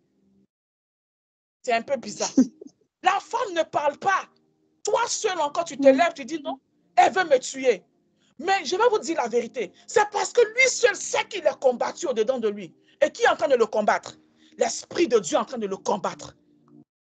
Dieu, dans le secret, est en train de le combattre. Donc, ce qu'il dit en réalité, ce n'est pas faux. Mais ce qu'il a mal détecté, son adversaire. L'adversaire est Dieu lui-même qui est en train de le combattre. Quand tu laisses ton combat entre les mains de Dieu, laisse la colère entre les mains de Dieu, déchire ton cœur, au lieu de pleurer sur la personne, au lieu de méditer le mal contre la personne. Parce qu'en le faisant, la Bible nous dit, si tu médites le mal contre lui, Dieu détourne son regard de lui. Tu veux que Dieu prenne ton combat en main, laisse partir. Si tu as du mal à laisser partir, demande au Seigneur, Père, j'ai la volonté de pardonner. Et je veux pardonner, mais je veux que toi seul viennes à mon secours. Je veux que tu enlèves ce cœur de pierre qui m'empêche de pardonner. Et donne-moi ce cœur de chair, afin que je puisse pardonner, car c'est ta créature. Cette personne est aussi ton enfant. Cette personne aussi mérite aussi ton pardon. Cette personne mérite aussi le royaume de Dieu. Qu'est-ce que tu gagnes si tu médites le mal contre une personne et que la personne va en enfer? Toi, tu gagnes quoi? La Bible nous dit qu'il y a la joie dans le ciel lorsqu'une âme se répand. Il y a la joie dans le ciel lorsqu'une âme se répand. Donc, toi, pour contribuer à cette joie-là, tu dois le laisser aller. Pour contribuer à cette joie dans le ciel, tu dois abandonner ta colère. Tu dois te mettre de côté. Voilà pourquoi je dis la signification du pardon, c'est de décider volontairement de mettre ses ressentis de côté et de pardonner et de laisser aller, de libérer celui que nous avons emprisonné dans nos cœurs. Car c'est ce qui va te délivrer. C'est ce qui va t'apporter la bénédiction. C'est ce qui va ouvrir le ciel pour toi. Parce que lorsque tu prieras, tu auras des choses à rappeler à ton Dieu. Quand il est un Dieu, il dit, rappelez-moi les choses que vous avez faites. Et il dit, je vous traiterai selon ce que vous avez dit à mes oreilles. Seigneur, en ton nom, j'ai pardonné l'impardonnable. En ton nom, étant humain que je suis, j'ai laissé tomber. Seul en ton nom, parce que tu me l'as demandé. Alors venge-moi. Alors élève-moi. Bénis-moi pour que mes ennemis sachent que je ne suis pas seul. Parfois, on me demande, mais toi, Héloïse, mais tu étais forte. Mais toi, tu étais forte, mais tu faisais comment? Je dis, je n'étais pas forte. Je m'étais abandonnée dans la main d'un Dieu fort. Je me suis livrée dans la main d'un Dieu fort. J'ai laissé ma couleur dans la main d'un Dieu qui sait combattre. J'ai laissé ma couleur dans la main d'un Dieu qui s'est élevé. D'un Dieu qui d'un Dieu qui mène mes combats et qui me délivre de mes adversaires qui sont plus forts que moi. Parce que seul, il y a des combats que je ne pouvais pas mener. Seul, il y a des bouches que je ne pouvais pas affronter. Seul, il y avait des calomnies que je ne pouvais pas affronter. Les médisances que je ne pouvais pas réparer de moi-même. Et cela, il a fallu que je livre cela à l'Éternel. Seigneur, fais de mon combat ton combat. Et fais de mes défis tes défis. Jéhovah, je refuse d'emprisonner celui qui me torture. Je refuse de le garder dans mon cœur. Je le laisse aller en ton nom. Alors toi, prends le relais et combat pour moi. Amen. Et c'est comme ça que le Seigneur se lève pour toi. Parce que le pardon, c'est un secret capital dans la vie d'un enfant de Dieu. Le pardon est important. Un acte d'amour. Un acte d'amour. Jésus a dit, ne devez rien à quelqu'un, si ce n'est de vous aimer les uns et les autres. Aime. Aie un cœur qui sait aimer. Aie un cœur qui sait pardonner. L'amour pousse à la réconciliation. L'amour pousse au pardon. L'amour pousse à la repentance. Il faut avoir la force de te repentir et la force de pardonner. Que le Seigneur bénisse sa parole.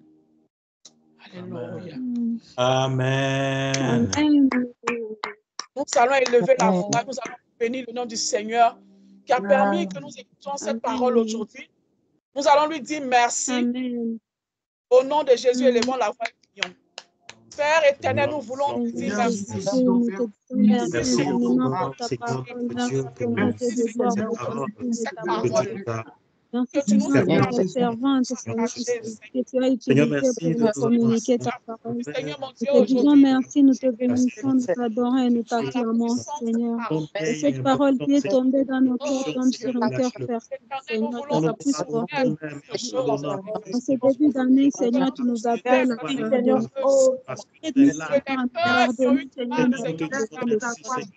aide-nous, Seigneur, Jésus, à nous pardonner les choses dans notre vie. Merci Seigneur.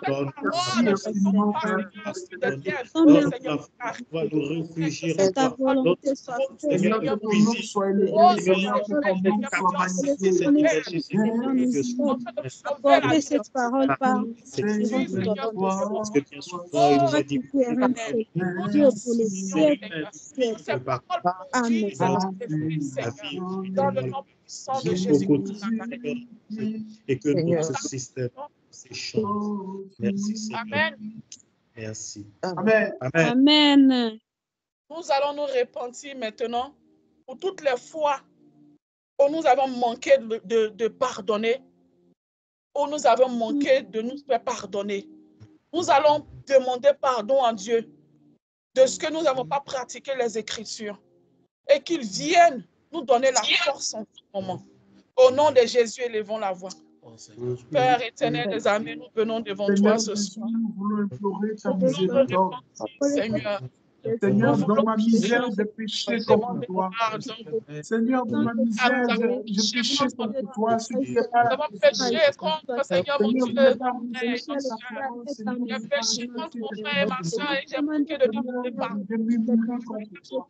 pour l'orgueil, Seigneur. Je te demande pardon, Seigneur mon Dieu, je te demande pardon, Seigneur mon Dieu, pour l'ignorance de ta parole. Seigneur, Pardon, éternel mon Dieu, mon roi, oh Père. Que ce que Seigneur mon Dieu, nous sommes, Seigneur mon Dieu, éloignés de la vérité. Et nous avons suivi notre Seigneur, nous te demandons pardon, Jéhovah. Que soit nos reconnaissances, Seigneur, nous reconnaissons que nous avons péché contre le ciel. Nous reconnaissons, Seigneur, à cause de nous, le nom de Jésus, les bafoués, les familles, les païens. Parce que nous avons un cœur qui ne sait pas pardonner. Pardonne cette politique. Pardonne le Seigneur mon Dieu. Pardonne Seigneur Jésus, peut-être nous dans le nom de Seigneur, pour à ta compassion, Seigneur, à ta grande miséricorde, efface notre transgression. Pardonne-nous de chaque fois qu'on a calomnié les autres. Oh Seigneur Jésus, pour le sang de Jésus, et purifie nos cœurs. Le sang de Jésus, et sanctifie nos cœurs. Merci, Seigneur. Purifie-nous, Seigneur. Amen. Amen. Maintenant, tu vas demander au Seigneur de te donner la force. Il faut que ça soit par ta volonté. Que par ta volonté, tu dises au Saint-Esprit, je veux pardonner. Tu vas identifier le problème toi-même et tu vas demander au Saint-Esprit de venir t'aider. Parce que tu as écouté cette parole et que tu décides aujourd'hui d'avoir un cœur qui sait pardonner. Tu décides aujourd'hui d'enlever de ton cœur l'orgueil et avoir l'attitude de quelqu'un qui sait demander pardon. Tu vas demander cette force pour que le Seigneur te vienne en aide. Élevons la voix et prions le Seigneur. En ce soir, Seigneur, mon Dieu, nous voulons te demander ta force. La force qui vient de toi, Seigneur. Oui, Seigneur, de demander, Seigneur, la force. Oui, cette force, Seigneur, de la foi, Remplis-moi de ta force, ce cœur-là, Seigneur. Chez mon cœur, oh Seigneur. Chez mon esprit, donne-moi la volonté, Seigneur, mon Dieu. Viens soutenir ma volonté, Seigneur, à pardonner. À pardonner, Seigneur mon Dieu, celui qui m'a causé du tort. Accorde-lui, Seigneur, de elle a géré des situations. Moi, je me suis l'orgueil, Seigneur, sort de nous. que l'orgueil quitte de nous. L'orgueil sort de nos cœurs. Ton cœur est là, c'est ça donne-moi la grâce de pardonner. Accorde-moi la grâce, Seigneur mon Dieu, accorde-moi la grâce de manifester la bonté. Dans le nom de Jésus-Christ de Nazareth. Merci, Seigneur Jésus. Je lui accorde la grâce de pardonner. Si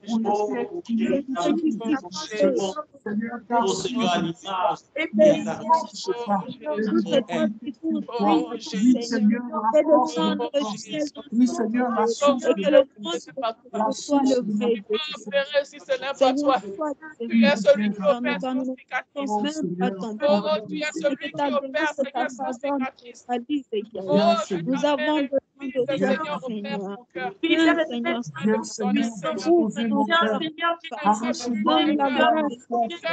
Pardonnez, Seigneur.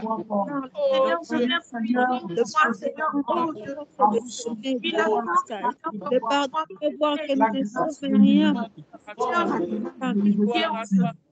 Oui, Seigneur,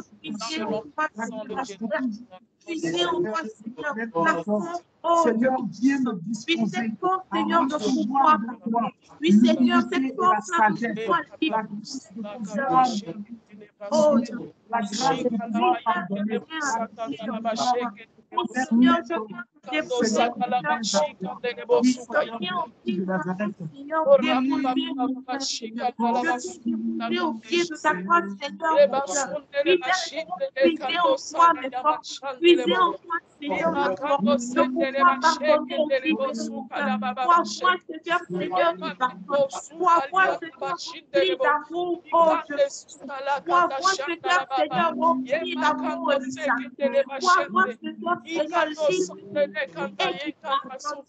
je viens à tes pieds, oh Dieu.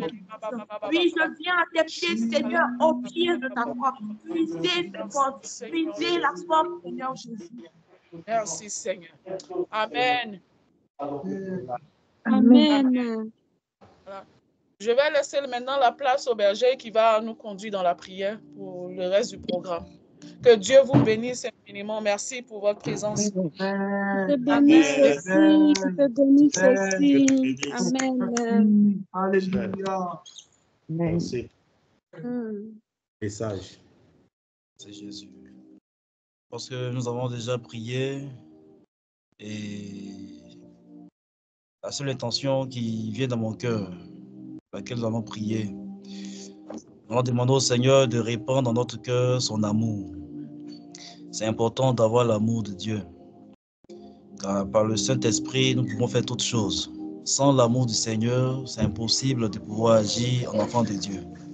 C'est pourquoi tu vas demander au Saint-Esprit de répandre l'amour du Seigneur dans ton cœur. Et Saint-Esprit, aide-moi à aimer.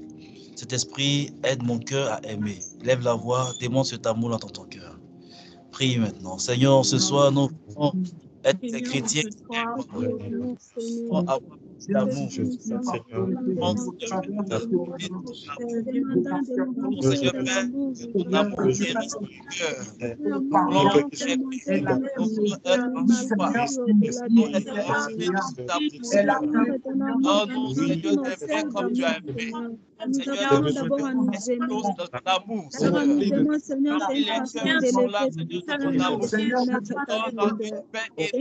De manifester la gratitude.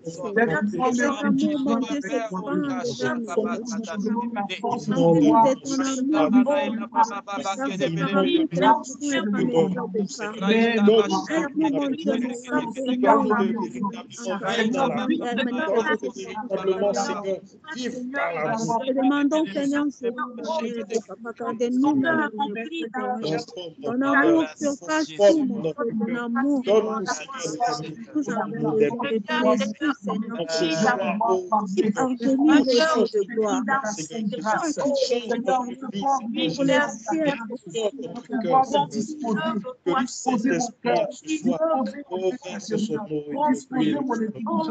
à recevoir de toi la grâce de pardonner, à recevoir de toi la grâce de pardonner, à recevoir de toi la grâce de pardonner aux autres, à recevoir la grâce de l'humilité et de l'indulgence, à recevoir de toi, Seigneur, la grâce, oui, Seigneur, de veiller sur ma langue, afin de ne point prononcer des paroles, oui, Seigneur, qui ne confessent pas ton nom, mais demeurer tous les jours dans ta présence. Oui, Seigneur, accorde-nous la grâce de l'humilité des cœurs et de l'humilité dans l'agissement. Seigneur, nous venons à toi parce que humainement, nous ne pouvons pas. Oui, Seigneur, nous venons à ta sainte grâce. Amen. Merci, Seigneur. Alors, il y a des personnes qui sont fâchées contre Dieu à cause peut-être de la mort d'une personne de la famille. Il y a des gens qui ont une colère contre Dieu à cause de leur situation. Et même quand cet amour de Dieu est là, qui les maintient à être dans les groupes de prière, à rester toujours connectés en tant que chrétiens, ces personnes ont comme une forte douleur, c'est-à-dire une haine, une colère cachée pour dire Dieu m'a enlevé telle personne, Dieu a arraché une chose de moi, à cause de cela j'ai perdu quelque chose. Tu te reconnais pendant que je parle, je ne vais pas aller plus loin. Et on va demander pardon, Seigneur, pour de guérir nos cœurs blessés. Il y a énormément de personnes qui sont blessées dans leur marche avec Dieu, qui sont d'abord fâchées contre Dieu. Et souvenez-vous de la parole que la bergère a dit tout à l'heure. Elle a dit, l'enfant prodigue a dit, j'ai péché contre toi, j'ai péché contre la terre, contre le ciel. Tu vas demander pardon, tu vas demander au Seigneur de guérir ton cœur qui est blessé. Et si ça se trouve, il faut que tu rappelles le mal qui est dans ton cœur. Comme déjà cette personne qui me disait, pourquoi Dieu a arraché telle personne? Pourtant il est là et je ne vais pas vraiment lui pardonner cela. Pourquoi Dieu a fait ceci, cela? Je vais pas vraiment, je suis fâché contre Dieu. Et il faut que tu puisses élever la voix, demander au Seigneur de guérir ton cœur. Ce soir, la sœur parlait de réconciliation aussi. Il faut d'abord que tu puisses te réconcilier avec ton Dieu. À celui qui est fâché contre le Créateur, comment tu vas recevoir déjà cette source, tu vas recevoir cette grâce et cette bénédiction qui va te couvrir. Est-ce que quelqu'un veut vraiment se repentir et prendre vraiment sa position d'enfant avec Dieu, comme le Père et l'enfant prodige? Il faut que tu puisses avoir cette réconciliation d'abord. Tous ceux qui sont fâchés contre Dieu, je vous invite à demander pardon et exposer, si tu veux faire ton micro, ce qui a fait que tu es fâché contre Dieu. Si c'est un mari qui est parti, si c'est quelqu'un vraiment que ton mariage qui est cassé, s'il y a une chose, une maladie qui est survenue, un truc, tu dis, Seigneur, je suis marié à l'église, mais regarde, pourquoi est-ce que depuis je n'arrive pas à avoir un enfant? Seulement un enfant, tu n'arrives pas à me donner. Seigneur, pourquoi est-ce que déjà mes troncs sont bouchés et je prie tout le temps, j'ai fait ceci, j'ai fait l'aumône, mais pourquoi ceci, pourquoi cela? Seigneur, pourquoi ça dans ma vie? Et tu as comme cette douleur qui est cachée en ton cœur. Il faut ce soir ouvrir ton cœur et donner cela au Seigneur. Il va les prendre, s'il te plaît. Ouvre ton cœur et présente le Seigneur. Demande au Seigneur de guérir ton cœur. Lève la voix, commence à prier. Seigneur, en ce soir, nous reconnaissons que nous avons murmuré contre toi. Nous reconnaissons, Seigneur, que nous avons murmuré contre toi. Prions, oh Dieu, que ton âme, Seigneur Père, puisse nous délivrer, Seigneur. Nous voulons, Seigneur Père, que nos cœurs mettez hors ma pitié de moi, Seigneur, là où, Seigneur, là où, Seigneur Père, j'ai été blessé, à cause, Seigneur, des situations de la vie, à cause des situations catastrophiques que je vis, à cause des difficultés financières, à cause de tous les problèmes, Seigneur, je me suis fâché contre toi. J'ai dit, je ne prie pas. J'ai dit, Seigneur Père, je refuse moi-même d'à partir d'aujourd'hui de vivre les publicités. Seigneur, oh Père, prends pitié de ces personnes. Père, prends pitié de ces personnes. Mon cœur s'est éloigné de toi. Mon cœur, Seigneur, j'ai vécu la chasteté pendant longtemps. Seigneur, Mais Seigneur, à cause de ce qui est arrivé, je vais me donner à toutes les personnes, à tous les hommes. Seigneur, touche les cœurs et guéris ces personnes. Guéris ces personnes. Mon cœur, Seigneur, s'est éloigné de toi à cause des personnes. Guéris ces Seigneur, personnes. oh Dieu puissant, je viens te présenter l'état de mon cœur. Je viens te présenter, Seigneur, l'état de mon cœur. Prends pitié de mon cœur. Oh, merci Jésus qui Nazareth. Prends pitié, Seigneur. Merci Seigneur. Pendant la prédication, il sentait une personne qui pleurait comme qui coulait des larmes et qui avait le cœur vraiment qui fondait le Seigneur, visitait vraiment ton cœur. Et j'ai aussi une autre personne qui est fâchée contre sa mère. Je ne sais pas vraiment ce que ta mère a fait, mais tu n'arrives pas comme à avoir cet amour-là avec ta mère. Il faut que tu puisses, tout ce que ta mère a eu à te faire. Je ne sais pas ce qu'elle a fait pendant ton enfance. Je ne sais pas mais tu n'arrives pas à avoir ce cœur d'amour avec ta mère. Et même quand que tu penses à elle, tu es déjà fâché, tu vois tout ce que tu dis, elle m'a jamais aimé, elle m'a jamais aimé. Et tout ce qu'elle fait, c'est de me rabaisser. Et je ne suis pas sûr qu'elle m'aime. Et tu sais, tu es là, tu te reconnais pendant que je parle. L'Esprit Saint est en train de remplir ton cœur. Tu vas sentir comme si tu suffoques, mais tu vas sentir, tu es en train de te décharger. L'Esprit Saint te décharge comme ça. Il faut que tu puisses offrir cela ce soir au Seigneur. Tu dis, Seigneur, j'ai envie d'aimer. Il faut que tu proclames seulement cette parole. Tu vas voir que le diable qui a mis ses mains sur ton cœur va relâcher ton cœur. Et tu vas sentir une joie immense d'habiter. Il faut que tu puisses encore élever la voix pour tous les frères et sœurs qui n'arrivent pas à pardonner. Pendant que je vais donner l'intention, il y a une personne qui est au courant d'une personne qui est dans la famille qui dit qu'elle est sorcière. Qui dit que c'est elle qui a mis tout le monde sur embargo. Et tu n'arrives pas à pardonner à cette tante. Tu n'arrives pas à pardonner à cette personne qui est sorcière, qui fait le mal. Et cette colère-là te ronge même quand tu entends cette personne. Regarde, tu ne veux même pas saluer et serrer la main de cette personne parce que déjà tu dis cette personne médite le mal. Mais laisse-moi te dire qu'il faut que ce soir, tu puisses être rempli de l'amour de Dieu pour aller saluer cette personne. Va même la visiter et tu verras cet amour-là qui va... Est-ce que tu as déjà vu un sorcier pleurer? On va donner ses témoignages et puis on va prier. Il y a le père Almombo, c'est lui qui est mon grand-père spirituel, qui dit il y avait un grand marabout du village, un grand Dioupo, qui s'aimait la terreur, il avait une telle puissance. Et quand il vient dans le village, tout le monde s'incline. Et ce jour, il est arrivé devant le prêtre. Il dit, demande-moi tout ce que tu veux, moi je vais te donner ça. Et il a donné une seule phrase. Il dit, moi, voici mon intention. Je veux aimer tout le monde. Il a dit, c'est ce que tu demandes. Et il n'a pas dit, il ne sait pas pourquoi. Le grand marabout du village a commencé à pleurer. Il a pleuré de toutes ses forces. Parce qu'en demandant l'amour, il voulait donner tout. Mais il ne sait pas que l'amour, quelqu'un pouvait demander l'amour. Or, l'amour, c'est Dieu lui-même. Le gars demandait Dieu simplement. Et quand il demande cette chose, il dit il va donner. Mais l'amour de Dieu l'a rempli lui-même. Et ce féticheur-là s'est repenti. Parce qu'il a pleuré de toutes ses forces. La seule force et la seule puissante arme qui déstabilise tous les sorciers, c'est l'amour.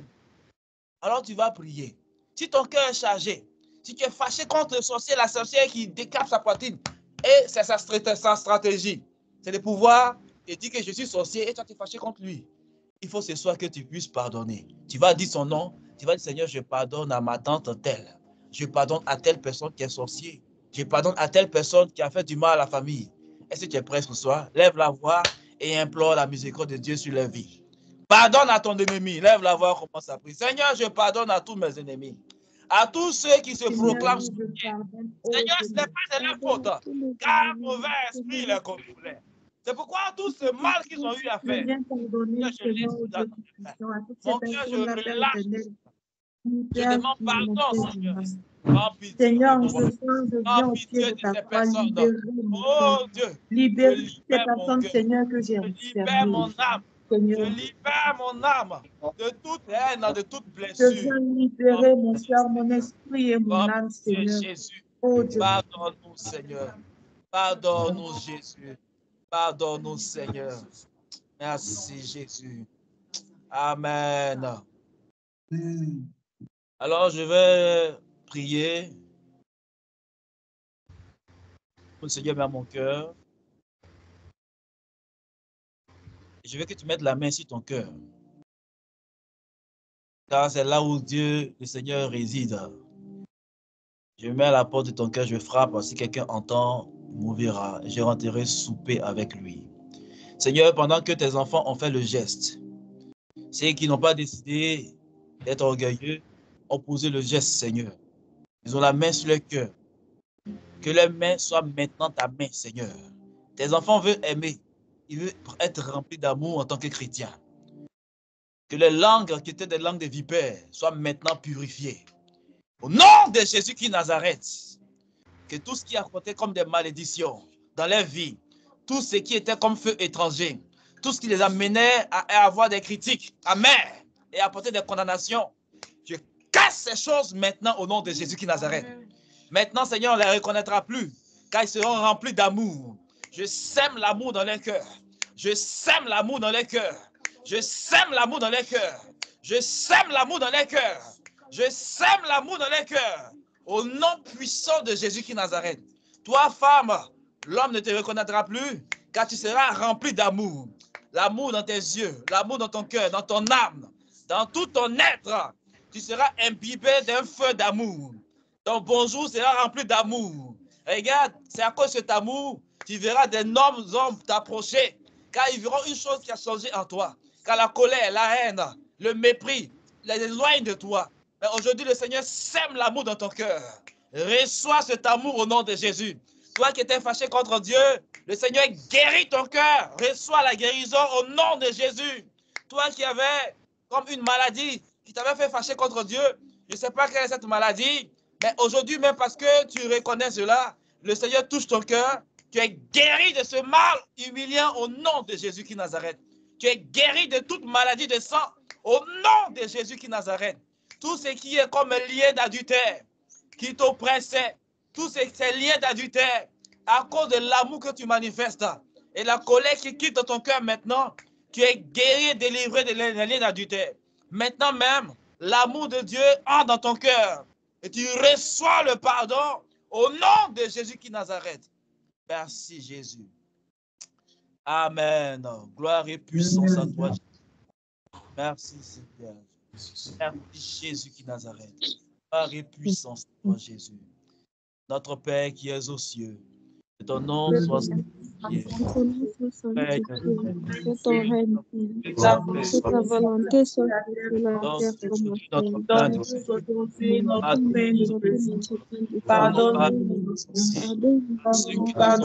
ciel.